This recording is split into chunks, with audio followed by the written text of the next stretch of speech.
Hey, Courtney, what do you get when you cross an angry sheep with a grumpy cow? I don't know. What do you get when you cross an angry sheep with a grumpy cow? Oh, well, I don't know either, but it's in a bad mood. Friday. The week is done and it's time for fun. There's room for everyone in the Friday Zone. So much to see, who will we meet? It all happens magically in the Friday Zone. Friday Zone. Friday. We've been waiting for you. There's so many things we can do. Friday. Gonna learn a thing or two. Play the whole day through. Friday Zone. In your eyes, there's a surprise. You never know what adventure might arise. Friday Zone. Friday Zone. Friday Zone. Production support for the Friday Zone is provided by Camp Brocious, Indiana University's all-inclusive vacation destination featuring furnished lakeside cabins and multi-generational, waterfront, and outdoor adventures for the whole family. The IU School of Education, dedicated to improving, teaching, and learning in a diverse and rapidly changing world. More at education.indiana.edu. Smithville Fiber, the Gigacity Company, a philanthropic community partner since 1922 and proud supporter of numerous community organizations. More information at smithville.com. WFYI Public Media, inspiring Indiana with high-quality educational content since 1970. By sharing stories and connecting people, WFYI inspires the best in our community. And these Indiana Public Television stations. Thank you. Welcome to the Friday Zone, everyone. I'm Courtney. And I'm Matt. It's an animal-themed episode of the Friday Zone today, Court. That's right. We've got a bat expert coming in later to talk bats. And there's more, too. I'm gonna visit a snake. And we start with Froggie Goes a-courtin' on the Friday Zone playlist. Ooh. Froggie Goes a-courtin'? Friday Goes a-courtin'.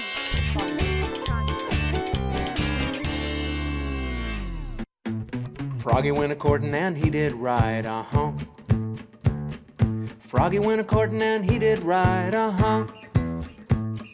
Froggie went a-courtin' and he did right, a ring and a bouquet by his side, Rode up to Miss Mousie's door, Rode up to Miss Mousie's door, Got down on his froggy knee, Miss Mousie, will you marry me, Where will the wild wedding be, Way down yonder in a hollow tree, What should the wedding supper be? A fiddlehead fry and a black-eyed pea, First to come was a flappy moth, She laid out the tablecloth, Second to come was a Junie bug. She brought the wine in a tiny jug, Third to come was a bumblebee bee, His buzzing shook that hollow tree, He was arm in arm with a chubby tick who ate all the peas and got real sick, Fourth to come was Beetle John, A banjo and some Beatles songs, Fifth to come was a garden snake. He ate his way through the wedding cake,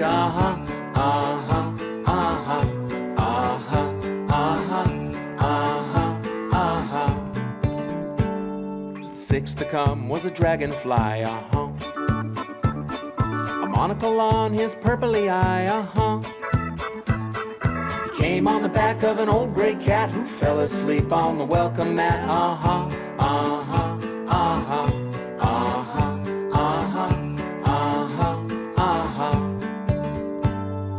They all danced till the morning light, Then off to bed as the sun shone bright, uh-huh. A little piece of cornbread laying on the shelf, and if you want any more, you can sing it yourself, uh-huh, uh-huh, uh-huh, uh-huh, uh-huh, uh-huh, uh-huh, uh-huh, uh-huh, uh-huh, uh-huh, uh-huh, uh-huh,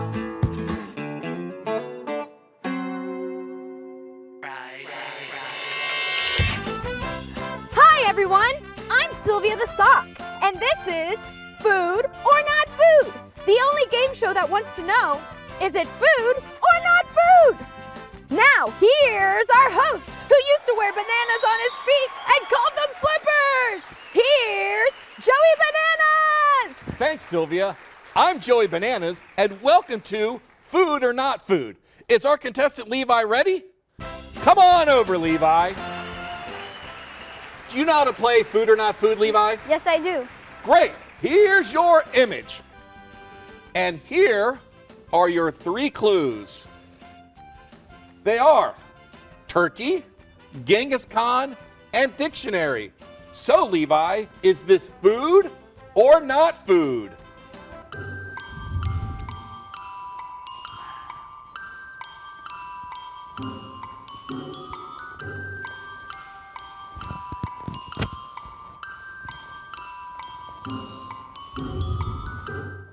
I'm gonna say it's food. Correct! It's yogurt. Yogurt is a Turkish word and one of the few words in the English language that's not of Greek origin. Genghis Khan, the fierce Mongolian warrior, used to eat yogurt. The dictionary has 12 different accepted spellings for the word yogurt. Hey Joey, did Genghis Khan make yogurt? I have no idea. I was just thinking, what if he made yogurt with his best friend?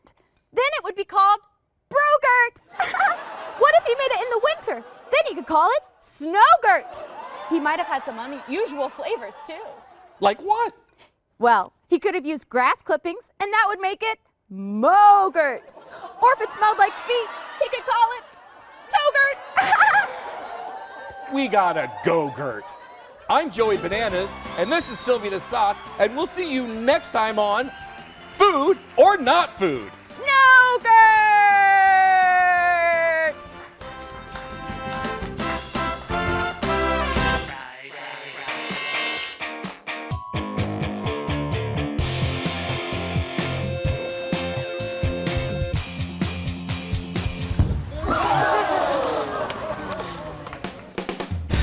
Hey guys, so I'm here with Noli and Laura, and we have a few other friends too with us.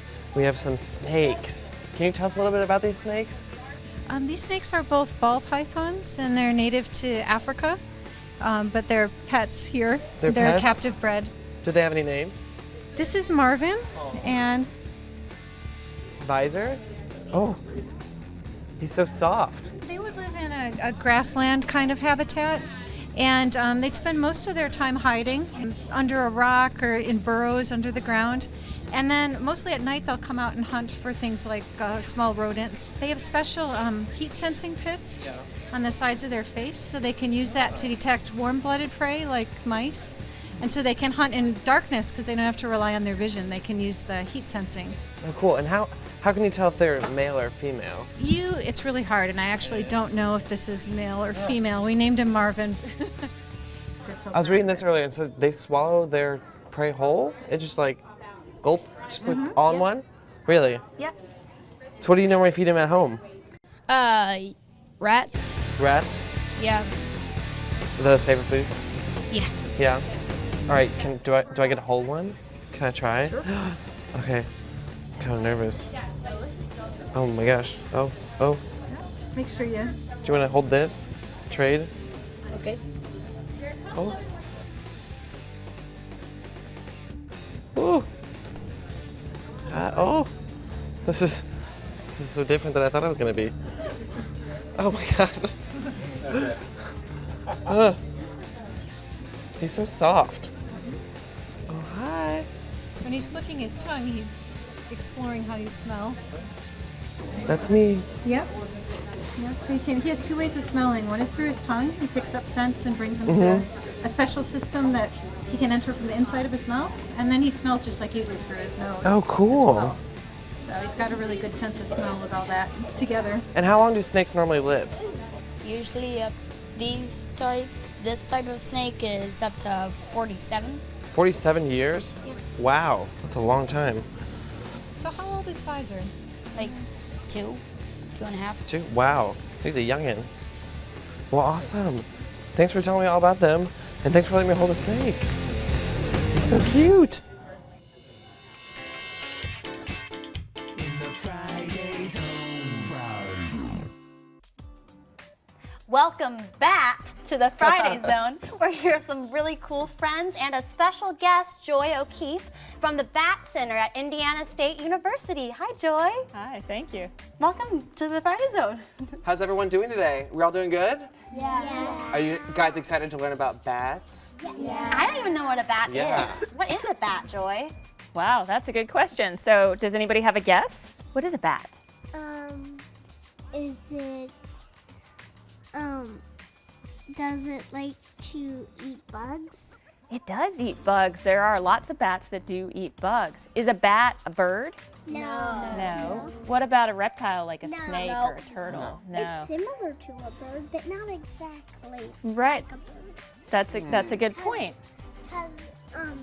Has pointy ears and boys and birds don't. Okay. What else does a bat have? It's covered in this Fur. kind of hairy stuff, fur, right? And that plus a few other and things. Birds have feathers. Right, so bats have fur and they do not have feathers. They are actually the only mammal that is able to fly, just like a I bird. did not know that. Isn't that cool? So bats are the only type of mammal that can fly. Birds can. So birds are not mammals, bats are. And let's see, what else? Bats are really diverse. This is a type of mammal. There's about 1,300 different kinds around the We've got some world. pictures going too. Oh, cool. So bats fly with their wings. Does anybody know what a bat wing actually is? Giving you a clue here. Finger. It's hands. their hands. Is their hands? That's it? Yeah, bats fly with their hands. It's their Wow. hands. So bats are flying with like gigantic jazz hands. Jazz Right? So if you do this is like you're flying like a bat. But if you were a bat, imagine your fingers, they would go all the way to the floor. Wow. Right? And in between them, fingers. you would have a very thin skin or membrane stretched between them that allows you to fly. And with that, bats can fly around the forest at night, Wow. right? And they can fly over water and they can fly long distances just like birds. They sleep in a day and not in a night. Yeah, they sleep in the day. Bats do sleep during the day and they fly around at night. So that's called nocturnal, right? I already know that. Yeah, cool. Are there bats in Indiana? There are bats in Indiana. Do you think that Indiana has a lot of different kinds of bats? What do you think I feel compared like they have to? a couple different kinds, right? Yeah, so we have at least 10 different kinds of bats in Indiana. We Least 10. actually brought some to show you some of Check the it out, bats you of Indiana. guys. They're all pretty small, right? And all of the bats that live in Indiana eat insects. Oh, that's very interesting. So our bats in Indiana are actually really beneficial for us because they're all eating insects. Oh, wow. I think And- they eat fruit too.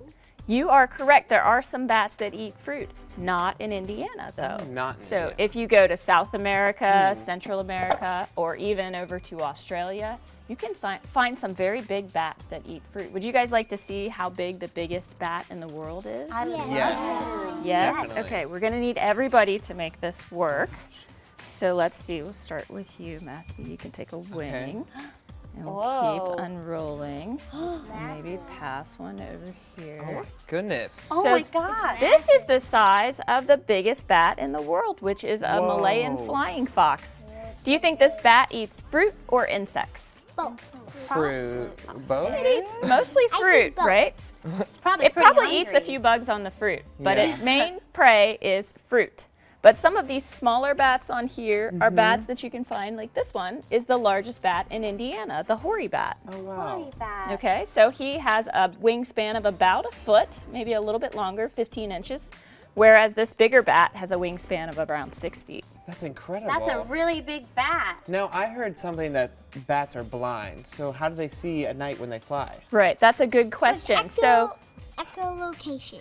With good, yes, Is that that it? is exactly how bats get around at Hey. night. They use echolocation. So what is that? Does anybody know what echolocation is? I know. Yes. It's where they. Oh, here.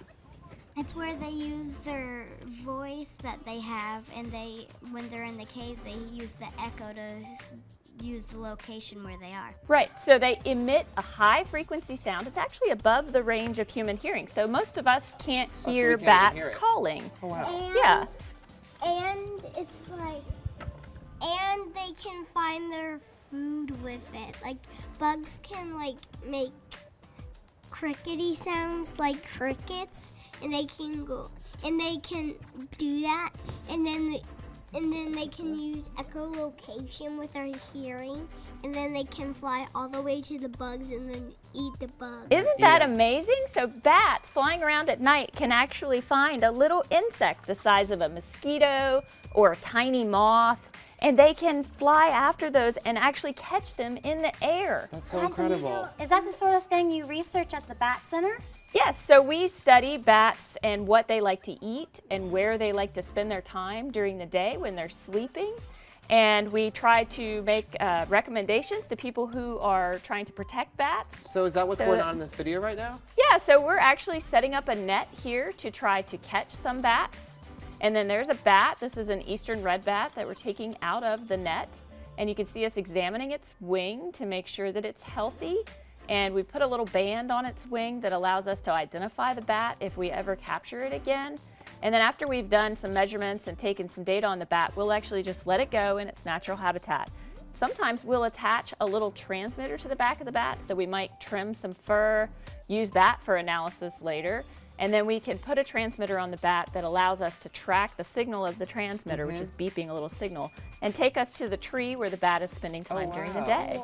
Wow, that So you sounds can really study all the things that the bat does. Right? Yeah, definitely. Oh, that's incredible. Is that the main focus of the Bat Center at the Southern Indiana University?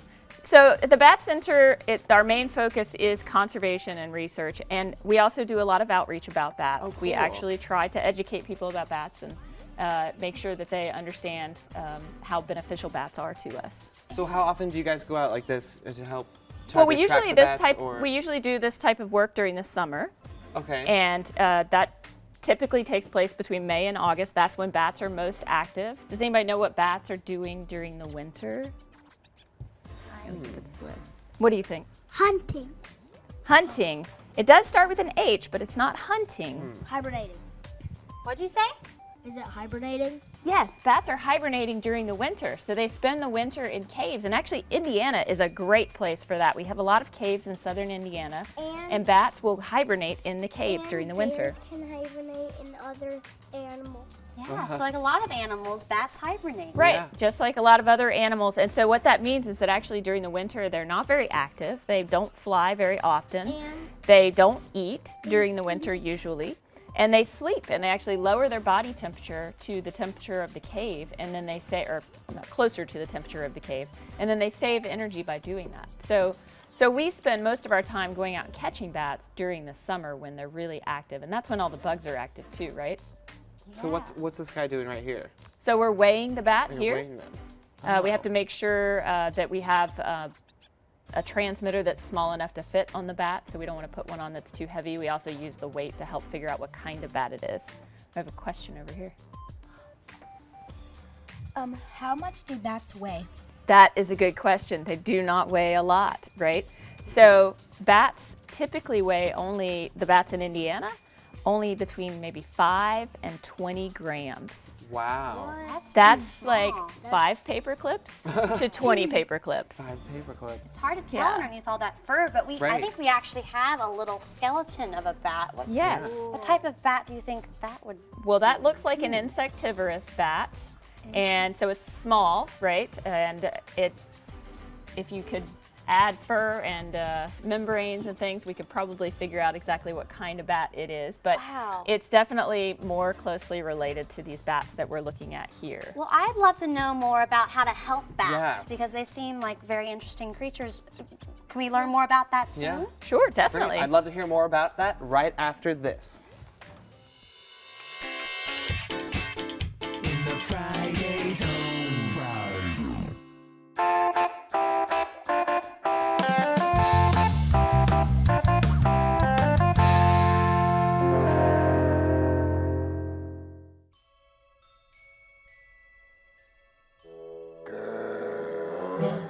Who's there?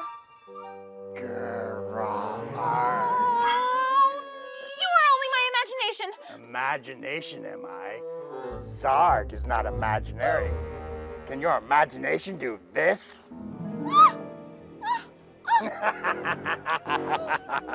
Fear no more the lightning flash, What? nor What the is all this dread awful thunderstorm. awfulness? It's Fear No More, a poem by William Shakespeare.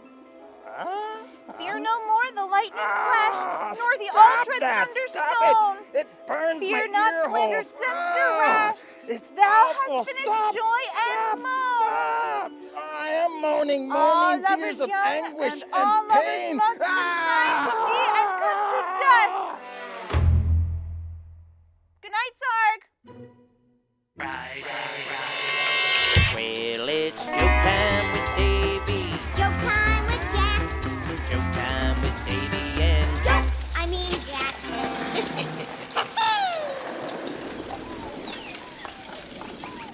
Hey, you Dad. What kind of dog would you find in a cave? What kind of dog would you find in a cave? I don't know. A bat terrier.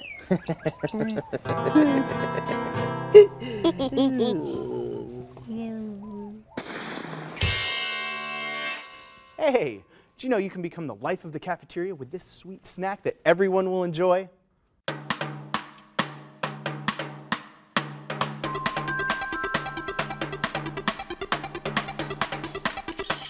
Today, we're making mango salsa. To make mango salsa, you're gonna want some pineapple, a little bit of mango, some green pepper and some orange or yellow pepper, some garlic, a shallot, some salt and pepper, olive oil, lime juice, and to make it look a little fancy, we're gonna use some red pepper flakes. When you're all ready, mix it together in a bowl. Oh man, this is gonna be so good.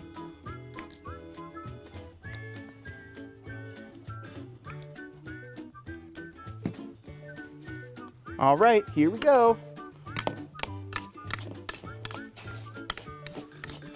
Once you're done, you're gonna have a fresh and healthy bowl of mango salsa. Yeah! Serve with chips and your mango salsa will be the talk of the cafeteria.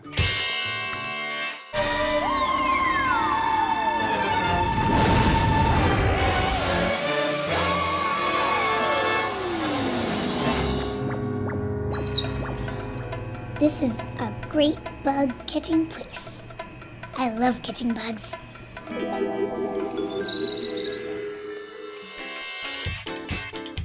the Friday Zone. Hey guys, welcome back. Joy was just telling us about how we can help bats in our own backyard. So Yeah. Joy, what is the first step that we should take to help bats? Well, the first thing we want to do for bats is provide them with natural habitats where they can roost and where they can forage for insects. And so the best thing would be forests and old fields and ponds, places where they can go to look for bugs. Okay. Depending on the species of bat, they might cover a pretty large area, sometimes several miles in a night, wow. looking for bugs. So you might want to bring your neighbors into this endeavor too, right? Right. Have healthy forests. You know, where I live, I have a lot of big old trees in my neighborhood, and that's really good habitat for good. bats. Yeah. So they like the big trees. Why? And so these are some bat boxes. Is that correct? I have What a bat are box these here things? too. So a bat box is an artificial habitat for bats.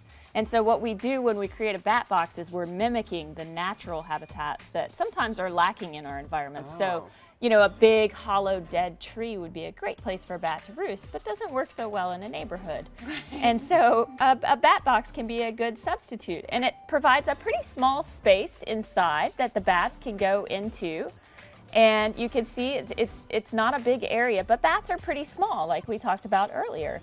So that this box that I'm holding could actually hold probably 50 or 60 bats. Oh, wow. 50 or 60 Wow. bats in there? And so Yes. this one has multiple chambers. Yes, This so is- that box see could that. probably hold a couple hundred bats. This is like a bat Wow. mansion. How do Yeah. they get all in there? I mean, are they like just... They don't mind being too cozy with each other. It's pretty impressive. They like to get in and snuggle up against each other.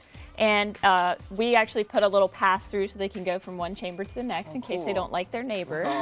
So these are great to put up in your backyard. You want to put them where they're going to get a lot of sun.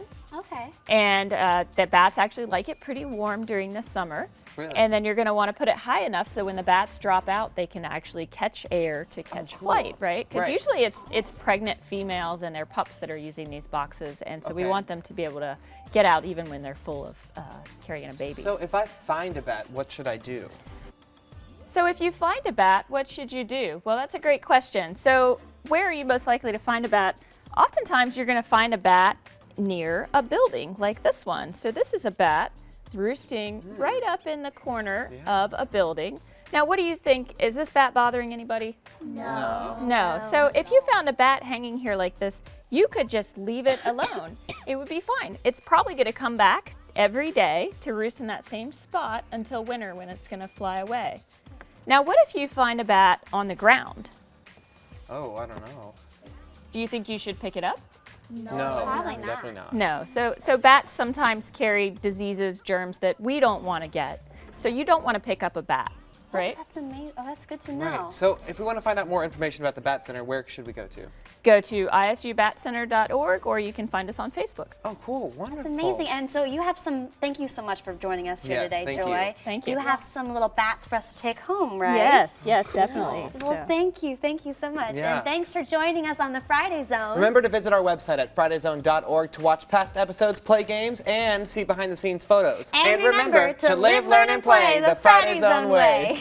Hi. All right, cool. So we've got some bats to pass out. Pass around bats. That's the bat.